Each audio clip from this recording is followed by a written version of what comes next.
Hi, today in front of you OPPO Reno 10 Pro, and I'll show you the fingerprint scanner test on this device. So I just set up my fingerprint to the scanner here on the lock screen, and now I'll make a couple of tries to unlock the device with my fingerprint, and we'll see how fast this option is and does it works.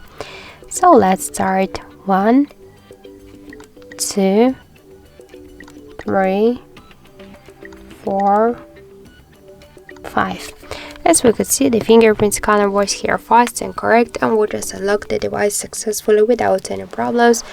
You could try this unlock method, but don't forget that the fingerprint is less secure than the passcode or pin code unlock methods.